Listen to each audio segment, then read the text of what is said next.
बिस्मिल्लाहिर्रहमानिर्रहीम। जी बच्चों, आज की इस वीडियो में हम 9th क्लास का चैप्टर नंबर 1 जो है वो मुकम्मल तौर पे डिस्कस करेंगे कि आपने पेपर में जाने से पहले चैप्टर 1 से कहाँ से शॉर्ट क्वेश्चन और कहाँ से लॉन्ग क्वेश्चन जो है वो आ सकता है, उसको आपने तैयार करना है, उसकी प्रैक्टिस करनी है। जो मोस्ट इम्पोर्टेंट शॉर्ट क्वेश्चन और लॉन्ग क्वेश्चंस होंगे, गेस्ट पेपर होगा फर्स्ट चैप्टर का, वो हम इस वीडियो में जो है वो सॉल्व करेंगे, सीखेंगे।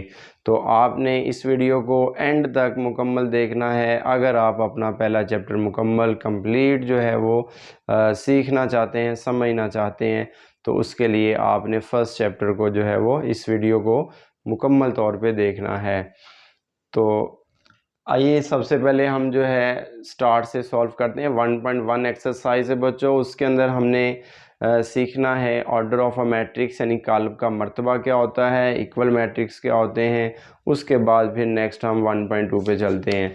सबसे पहले हमारे पास जो है आपको पूछा जा सकता है शॉर्ट क्वेश्चन या MCQ के अंदर बच्चों कि आपके पास ये कोई काल्ब दिया गया है 2 4 5 7 है। लेट्स सपोज आपसे कहता है इसका ऑर्डर बताएं। ऑर्डर का फार्मूला जो होता है, यानी मर्तबे का फार्मूला क्या होता है, number of rose multiply by number of columns.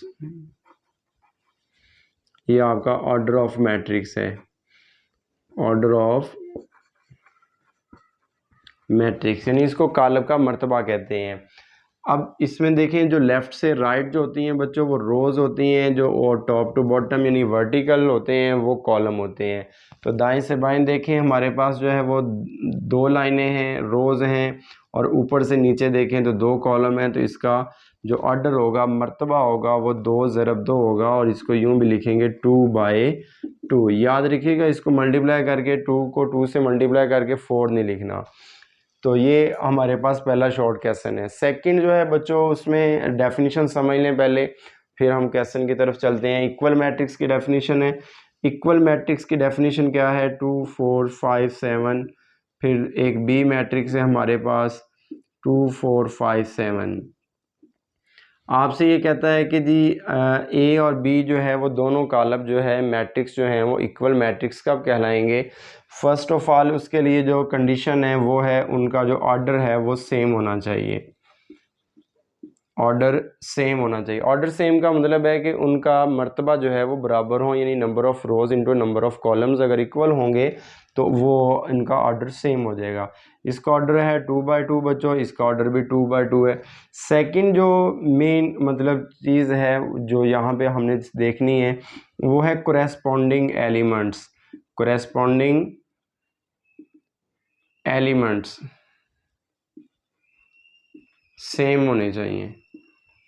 Corresponding element same का मतलब ये है कि जो फर्स्ट वाली इधर एंट्री है वो फर्स्ट एंट्री की इक्वल हो, सेकंड वाली एंट्री सेकंड के, थर्ड वाली जो है वो थर्ड की इक्वल हो, फोर्थ वाली जो है वो फोर्थ की इक्वल हो।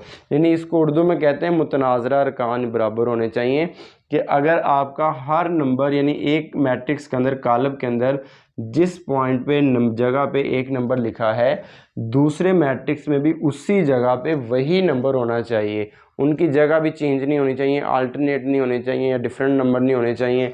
अगर उनकी जगह भी सेम है, उनका ऑर्डर भी सेम है, तो इसका मतलब है कि ए और बी जो हैं वो आपके इक्वल मैट्रिक्स हैं। अगर बच्चों वो इक्वल मैट्रिक्स हैं तो फिर हमें आपका जो शॉर्ट क्वेश्चन मोस्ट इंपॉर्टेंट है इस चैप्टर का या इस एक्सरसाइज का, वो 1.1 एक्सरसाइज का थर्ड क्वेश्चन है, जिसमें हमने ए बी सी की डी की वैल्यूज़ फाइंड करनी है। अब दो मैट्रिक्स के दरमियान में देखें, उसने हमें इक्वल का साइन दिया हुआ है। इट मीन के दोनों मैट्रिक्स जो हैं वो इक्वल हैं। आल्दो ये हमें दिखने में नहीं नज़र आ रहा कि ये इक्वल हैं, लेकिन हमें उसकी बात को फॉलो करना होगा कि उसने कहा इक्वल है, इट मीन ये दोनों इक्वल हैं, और हमने यहाँ से ए बी सी और डी की वैल्यूज़ फाइंड करनी है। तो डेफिनेशन के अंदर हमने पढ़ा था कि जो करस्पॉन्डिंग एलिमेंट्स होते हैं वो इक्वल होते हैं। तो फर्स्ट वाला फर्स्ट के इक्वल होगा, a plus c is equal to 0 हम लिखेंगे, और सेकंड वाली जो रकम है, नंबर है, वो सेकंड की इक्वल होगा। a plus 2b is equal to -7। Third वाला थर्ड से c-1 इज इक्वल टू 3, और 4d-6 is equal to 2d के। तो यूँ हमने ए बी सी डी की वैल्यूज़ फाइंड करनी है। हमने देखना जिसकी सबसे पहले बच्चों ईजी है, निकल सकती है, वो हम निकाल लेते हैं। तो फर्स्ट ऑफ ऑल हम c की वैल्यू निकालेंगे। c इज़ इक्वल टू 3, ये -1 उस साइड पे जाके +1 हो जाएगा, तो 3 और 1 क्या हो जाएगा, 4 हो जाएगा। अब c की वैल्यू बच्चों यहाँ पुट करें, a + 4 is equal to 0, a is equal to आ जाएगा -4k। अब a की वैल्यू यहाँ पुट कर देंगे, -4 + 2b is equal to -7, 2b is equal to -7 और +4, 2b इज़ इक्वल टू हो जाएगा -3 और यहाँ से b की वैल्यू -3 और 2 आ जाएगी। पीछे रह गई बच्चों d की वैल्यू, ये भी हम निकाल लेते हैं 4d, ये 2d इस साइड पे ला के माइनस कर देंगे, ये कांस्टेंट है 6, इसको आप उस साइड पे ले जाएं, ये +6 हो जाएगा। तो 4 - 2d क्या हो जाएगा, 2d इज़ इक्वल टू 6 और यहाँ से d की वैल्यू आएगी 6/2 और ये कैंसिल हो गए, 2 3 6 हो जाएगा। तो ये हमारे पास बच्चों a b c d की वैल्यूज़ आ चुकी हैं। अब हम हमने आगे करना है 1.2 एक्सरसाइज, और 1.2 एक्सरसाइज के अंदर बच्चों हमने जो है ट्रांसपोज ऑफ अ मैट्रिक्स सीखना है। ट्रांसपोज क्या होता है, उसके लिए ये है कि कोई मैट्रिक्स दिया गया है, कॉलम दिया गया है आपको 2 4 3 8 को, ये रोज़ हैं बच्चों, रोज़ को आप कॉलम्स के अंदर चेंज कर दें, ये रो है कॉलम बना दें, कितार को कॉलम बना दें, 3 8 कितार है इसको भी आप कॉलम बना दें। तो ये आपके पास जो मैट्रिक्स आएगा वो उसका ट्रांसपोज आएगा। अगर ये ए है तो इसको हम ए ट्रांसपोज यानी इसके ऊपर टी लगा देंगे, इससे शो करेंगे ये हमारे पास ट्रांसपोज है। तो हमारे पास जो अहम क्वेश्चन है बच्चों इम्पोर्टेंट, वो इसका क्वेश्चन नंबर 6 है। उसके दो पार्ट हैं, एक पार्ट हम कर रहे हैं, दूसरा बच्चों खुद करना है। तो हमारे पास ए पार्ट है, कहता है ए ट्रांसपोज का ट्रांसपोज इज इक्वल टू ए है। आइए हम इसको सॉल्व करते हैं। लेफ्ट हैंड साइड ले लें आप, ए सॉल्व करते हैं। ए क्या है हमारे पास 1 2 0 1 और इसका आपने बच्चों लेना ट्रांसपोज, यहाँ लिख लें ट्रांसपोज लेने से जब ए का ट्रांसपोज लेंगे तो अभी 1 2 0 1 इसके ऊपर टी लगा देंगे। अब इसको ज़रा अंदर अप्लाई करेंगे, शिफ्ट करेंगे तो ये रो जो है ये कॉलम बन जाएगा, फिर ये रो आपकी कॉलम बन जाएगा। अब ये आया आपका ए का ट्रांसपोज। अब देखें हमारे पास जो है ट्रांसपोज के ऊपर फिर ट्रांसपोज है, तो हम क्या लिखते हैं, एक बार फिर दोबारा ट्रांसपोज लेने से इस मैट्रिक्स का दोबारा ट्रांसपोज लें तो ए ट्रांसपोज का ट्रांसपोज आएगा बच्चों, और उसके बाद ये 1 0 2 1 और ये फिर इसका ट्रांसपोज, ये नहीं है।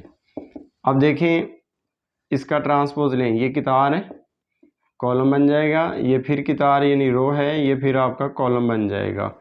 अब देखें ये आपका ए के इक्वल आ चुका है या नहीं। ए हमारे पास था 1 2 0 1 और ये क्या है 1 2 0 1, इट मीन ये हमारा ए के इक्वल है। तो लेफ्ट हैंड हमने सॉल्व की और यूँ जो है राइट आ चुकी है, ए ट्रांसपोज का ट्रांसपोज इज इक्वल टू ए हो गया। ये आपका प्रूफ हो चुका है। जी बच्चों हमारे पास आगे 1.3 एक्सरसाइज है। 1.3 एक्सरसाइज में आपको जो है एडिटिव इन्वर्स आना चाहिए, इसके साथ साथ आपको जो है दो मैट्रिक्स को प्लस या माइनस करना आना चाहिए। तो हम इसका भी फ़िलहाल क्वेश्चन नंबर 7 कर रहे हैं। क्वेश्चन नंबर 7 के अंदर बच्चों हम दो मैट्रिक्स को माइनस भी करेंगे, माइनस या प्लस करने का एक ही तरीकाकार है, तो उसके अकॉर्डिंग करेंगे। अब क्वेश्चन ये हमारे पास के प्लस कब करेंगे और कैसे करेंगे, तो हम क्वेश्चन करते हैं। पहले ये बच्चों 2 अंदर मल्टीप्लाई हो रहा है, इसको अंदर मल्टीप्लाई कर दें, 3 इससे मल्टीप्लाई हो रहा है, 3 को इससे सारे से मल्टीप्लाई कर लें और यहाँ से हमारा जो टारगेट है वो ए और बी की वैल्यू फाइंड करना है। ये भी 1.1 एक्सरसाइज का क्वेश्चन नंबर 3 के पैटर्न पे ही अभी जो हमने किया पीछे क्वेश्चन। तो 2 के अंदर मल्टीप्लाई करेंगे बच्चों, 2 को 2 से करेंगे 4 हो जाएगा, 2 को 4 से करें तो 8 आएगा, 2 को 3 से -6, 2 को a से करेंगे तो 2a हो जाएगा। मैंने थोड़ा सा जो है वो डायरेक्ट अंदर मल्टीप्लाई कर दिया ताकि वीडियो इतनी लेंथी ना बने। तो मज़ीद देखें 3 को 1 से करें 3, 3 को b से करेंगे 3b, 3 को 8 से करेंगे तो 3 8 का कितना हो जाएगा 24 और 3 को 4 से करेंगे तो -12 हो जाएगा, इज़ इक्वल टू 7 10 18 और ये 1। अब देखिए बच्चे, ये दोनों मैट्रिक्स के अंदर जो है वो प्लस का साइन हो या माइनस का साइन हो, तो ये पैटर्न एक ही है। प्लस होगा तो हम उनको प्लस कर देंगे, माइनस होगा तो माइनस कर देंगे। अब कैसे करना है कि आपने फर्स्ट टर्म को फर्स्ट के साथ, सेकंड को सेकंड के साथ करना है, यानी हर नंबर जो है अपने कोरेस्पॉन्डिंग नंबर के साथ जो है वो ऐड होगा या माइनस होगा। और ये कब कर सकते हैं? जब उनका ऑर्डर सेम हो। अगर ऑर्डर सेम नहीं है दो मैट्रिक्स का तो उनको हम ऐड नहीं कर सकते। ये आपका इस एक्सरसाइज का पहला क्वेश्चन है, वो जस्ट आपने ये बताना है कि किन को हम कर सकते हैं, किन को नहीं कर सकते। तो जिनका ऑर्डर सेम है उनको हम आपस में प्लस कर सकते हैं या माइनस कर सकते हैं। 4 + 3 8 + 3b -6 + 24 और 2a माइनस, अच्छा ये प्लस है ये माइनस है, तो प्लस माइनस बच्चों माइनस ही हो जाता है, तो ये -12 आ जाएगा। और इज इक्वल टू ऐसे ही 7 18 10 और ये 1 हो जाएगा। अब जो सॉल्व होता है सॉल्व कर लें, 7 हो जाएगा। ये ऐड नहीं हो सकता, ये ज़हन में रखना, ये b वाली टर्म है, ये कांस्टेंट टर्म है, बगैर b के है। तो अगर बेस यानी जो असास हैं वो सेम होंगे तो हम उनको प्लस माइनस कर सकते हैं। सिंपल ये है कि अगर एक जैसी रकमें होंगी तो उनको हम आपस में जमा या माइनस कर सकते हैं, अगर दो डिफरेंट रकमें हों तो फिर उनको हम नहीं कर सकते। तो ये ऐसे ही आएगा 8 + 3b और ये 24 - 6 करेंगे तो 18 और ये 2a - 12, ये भी इसी पैटर्न पे ही, और ये वैसे ही फ़िलहाल चलता जाएगा। अब जाके देखें ये सिंप्लीफाई हो चुका है और दोनों के दरमियान में इक्वलिटी का साइन है, तो हमने यहाँ से ए बी की वैल्यू फाइंड करनी है। फर्स्ट वाली फर्स्ट के इक्वल, सेकंड सेकंड के इक्वल होगी। सेकंड को ज़रा इक्वल करते हैं तो क्या आएगा, ये हमारे पास 8 + 3b इज इक्वल टू आएगा बच्चों 10 के, और दूसरी तरफ 18 के इक्वल है, 2a - 12 और ये इज इक्वल टू आएगा 1 के। यहाँ से इसकी वैल्यू निकालें, 3b 10 - 8, 3b 10 - 8 2 हो जाएगा, b की वैल्यू आएगी 2/3। यहाँ से क्या आएगा 2a 1 + 12, 2a is equal to 13, a is equal to आएगा 13/2। तो ये हमारे पास a और b की वैल्यू आ जाएगी। आगे हमारे पास बच्चों 1.3 एक्सरसाइज के क्वेश्चन नंबर 8 है, उसके अंदर हमने सिमेट्रिक और स्क्यू सिमेट्रिक मैट्रिक्स को जो है वो प्रूफ करना है। पहली बात तो ये सिमेट्रिक और स्क्यू सिमेट्रिक मैट्रिक्स क्या होता है। अगर हमारे पास कोई मैट्रिक्स ए है और आप उसका 1 2 2 1 फर्ज करें, ये एक मैट्रिक्स है, आप इसका ट्रांसपोज लें, तो ट्रांसपोज लें, देखें क्या बनेगा, ये रो है कॉलम बना दें, ये रो है इसको कॉलम बना दें। अगर हम किसी मैट्रिक्स का ट्रांसपोज लें और वो उसी के इक्वल ही आ जाए तो इसका मतलब है कि वो स्क्यू सिमेट्रिक होगा। स्क्यू सिमेट्रिक की ये डेफिनेशन है कि A transpose is equal to A के, तो ये सिमेट्रिक है। अब स्क्यू सिमेट्रिक एक होता है, स्क्यू सिमेट्रिक में क्या आएगा बच्चों, हमारे पास एक और मैट्रिक्स ले लेते हैं, ए इज इक्वल टू है जी, फर्ज करें जी 0 2 -2 है, 2 है और ये 0 है। अब इसका ट्रांसपोज लेते हैं तो ये ट्रांसपोज क्या आएगा, ये 0 -2 और फिर 2 और ये 0। अब यहाँ पे देखिए इस दोनों मैट्रिक्स के अंदर कॉलमों के अंदर में माइनस का फ़र्क है, तो यहाँ पे माइनस बाहर कॉमन आएगा और 2 -2 ये साइन चेंज हो जाएंगे और ये 0। अब देखें ये वाला सारा मैट्रिक्स आपका ए आ गया और इसके बाहर जो है वो साथ माइनस आ गया और ये ए का ट्रांसपोज। ये है कि अगर ए का ट्रांसपोज -a के इक्वल आए तो वो स्क्यू सिमेट्रिक कहलाता है, और अगर ए का ट्रांसपोज अपने ही इक्वल आ जाए, ए के इक्वल आ जाए, तो वो सिमेट्रिक मैट्रिक्स कहलाता है। अब हमारे पास जो क्वेश्चन है बच्चों वो ए नहीं है बल्कि a + a का ट्रांसपोज, ये एक सिमेट्रिक मैट्रिक्स है। ये हमने साबित करना है, प्रूफ करना है कि a मैट्रिक्स है, फिर a का ट्रांसपोज लेना है, ट्रांसपोज लेके दोनों को ऐड करना है, ऐड करने से एक नया मैट्रिक्स आएगा, वो जो मैट्रिक्स होगा वो हमने प्रूफ करना है कि वो सिमेट्रिक है। तो इसको हम सॉल्व करते हैं। सबसे पहले a है, a + a ट्रांसपोज लिख लें, ए है तो ए का लिखें 1 2 0 1 प्लस क्या होगा, फिर ए है ए लिख लें 1 2 0 1 और इसके ऊपर बच्चों टी लिखा है तो मैं भी टी लिख लेता हूँ, ट्रांसपोज ले लेता हूँ इसका 1 2 0 1 और इसका ज़रा ट्रांसपोज लेंगे जब अप्लाई करेंगे तो 1 2 ये रो कॉलम बनेगा, 0 1 रो है तो ये भी कॉलम बन जाएगा आपका। दोनों को ज़रा आप ऐड कर लें 1 + 1 2 + 0 0 + 2 और 1 + 1 तो ये ऐड होके क्या बनेगा 2 फिर 2 फिर 2 और ये फिर 2 आ गया आपके पास। तो ये हमारे पास ए मैट्रिक्स आया है। अब हमने इस मैट्रिक्स को ये शो करना है, साबित करना है कि ये आपका सिमेट्रिक मैट्रिक्स है। तो सिमेट्रिक मैट्रिक्स के लिए हमें इसका बच्चों लेना होगा ट्रांसपोज। जब ट्रांसपोज लेते हैं तो फिर देखते हैं क्या ये इसके इक्वल आता है या नहीं आता। तो हमारे पास a + a का ट्रांसपोज इज इक्वल टू है 2 2 फिर 2 सारा और इसका लिखें आप ट्रांसपोज लेने से a + a का ट्रांसपोज और फिर सारे का ट्रांसपोज।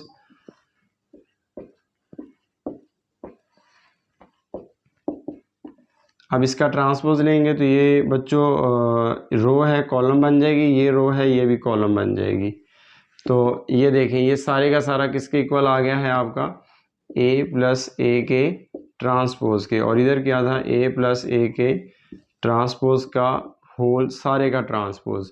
तो अब देखें ये पूरा मैट्रिक्स था एक और उसका हमने ट्रांसपोज लिया और अगेन उसी के ही इक्वल आ गया। तो इट मीन के a + a transpose is a symmetric matrix. तो अगर ये इसी पैटर्न पे बी वाला पार्ट है आपका वहाँ माइनस है, माइनस करेंगे तो ये आपका स्क्यू सिमेट्रिक आएगा। इसी पैटर्न पे आपने इसको है वो सॉल्व कर लेना है।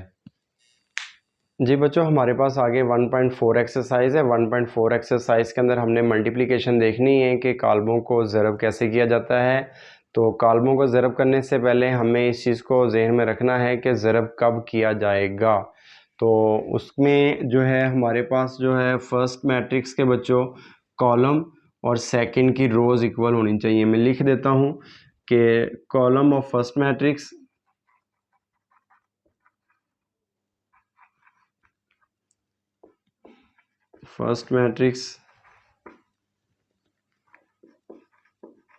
इज इक्वल टू होने चाहिए रोज ऑफ सेकंड मैट्रिक्स, यानी पहले कॉलम के कॉलम और दूसरे की कितारें अगर बराबर होंगी तो उनको हम मल्टीप्लाई कर सकते हैं। पहले में देखें कॉलम कितने 2, दूसरे में कितारें कितनी है 2, इसका मतलब है कि ये आपकी मल्टीप्लिकेशन पॉसिबल है। और अगर ये इक्वल ना हो तो फिर ये आपकी मल्टीप्लिकेशन जो है ज़रब मुमकिन नहीं है। तो अब सेकंड जो क्वेश्चन है यहाँ पे वो ये है कि मल्टीप्लाई करना कैसे है। ये था कब करेंगे, अब है कैसे करना है। तो कैसे के लिए बच्चों आंसर ये है कि आप फर्स्ट मैट्रिक्स में यानी पहले कॉलम की फर्स्ट रो को सेकंड मैट्रिक्स की जो फर्स्ट कॉलम होगा उससे मल्टीप्लाई करेंगे। फर्स्ट रो फर्स्ट कॉलम के साथ, फिर फर्स्ट रो सेकंड कॉलम के साथ, जितने कॉलम होंगे सारे कॉलम्स के साथ 1 बाय 1 हम मल्टीप्लाई करेंगे। तो हमारे पास फ़िलहाल यहाँ पे एक ही कॉलम है तो हम फर्स्ट रो को फर्स्ट कॉलम से मल्टीप्लाई करते हैं। 1 × -2 और हमेशा दरमियान में प्लस लगाना है, बाद में चाहे वो माइनस बने या प्लस बने वो अगला है काम। -1 को मल्टीप्लाई कर देंगे 3 से।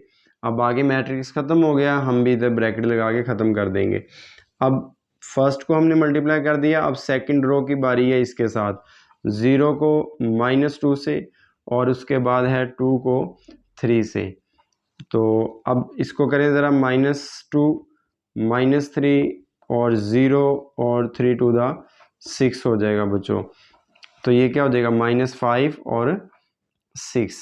तो ये आपका जो है हासिल ज़रब जो है आ जाएगा। अब हमने एक और मैट्रिक्स लिया है थर्ड क्वेश्चन का, ये थर्ड पार्ट है। तो उसमें देखें हमारे पास फर्स्ट में कॉलम कितने हैं 2, सेकंड में रोज़ कितनी है 2, तो ये भी पॉसिबल है। तो इसको हम कैसे करेंगे, 3 को 4 से करेंगे, -3 मल्टीप्लाई बाय 4 और प्लस 0 मल्टीप्लाई बाय 0, तो ये क्या होगा -12 हो जाएगा, प्लस 0 हो जाएगा, तो ये इसका आंसर -12 ही आ जाएगा। ये आपका थर्ड पार्ट है। अब आगे हमारे पास फोर्थ पार्ट है, डी पार्ट है बच्चों हमारे पास। इसको हमने सॉल्व करना है। ये बटे में इम्पोर्टेंट है, पेपर में आ भी सकता है और आया भी हुआ है। तो आपको जो है इस एक्सरसाइज में मल्टीप्लिकेशन करनी है, तो उसके लिए मैंने 2-3 शॉर्ट क्वेश्चंस लिए हैं। आप इसको मज़ीद जो है वो इस तरह के क्वेश्चंस करके इसकी प्रैक्टिस कर लें। तो आइए हम देखते हैं, इसमें 2 कॉलम हैं, इसमें 2 रोज़ हैं, इसका मतलब मल्टीप्लाई हो सकते हैं। 8 को बच्चों करेंगे हम 2 से, 5 को करेंगे -4 के साथ। फर्स्ट रो को फर्स्ट कॉलम से कर दिया, अब फर्स्ट रो की बारी है सेकंड कॉलम के साथ। तो 8 को ज़रब करेंगे -5/2 के साथ और फिर 5 को ज़रब कर देंगे हम 4 के साथ। अब सेकंड रो की बारी है फर्स्ट कॉलम के साथ। फर्स्ट रो को देखें, हमने दोनों कॉलम्स के साथ बारी बारी मल्टीप्लाई कर दिया। अब सेकंड रो की बारी है फर्स्ट कॉलम और फिर सेकंड। 6 को 2 से, 4 को -4 से, 6 को करेंगे हम -5/2 से और 4 को करेंगे 4 के साथ। देखिए क्या आता है, ये 16 -20, ये 2 4 द 8, 4 को 5 से करेंगे -20 और +20 और ये 12 -16, ये क्या आएगा 3 5 3 -15 हो जाएगा और ये 16 हो जाएगा। अब क्या होगा, ये -4 फिर -4 0 1, तो ये आपका बच्चों इसका आंसर आ जाएगा। बाकी क्वेश्चंस भी आपके मल्टीप्लाई वाले ही हैं, तो उनको कंप्लीट करके आप लोग जो है इसकी प्रैक्टिस कर लें। तो ये आपके शॉर्ट क्वेश्चंस कवर हो जाएंगे। बाकी 1.5 एक्सरसाइज से आपको डिटर्मिनेंट फाइंड करना या इन्वर्स फाइंड करना ये आपको आना चाहिए, इससे आपका शॉर्ट क्वेश्चंस कवर हो जाएंगे।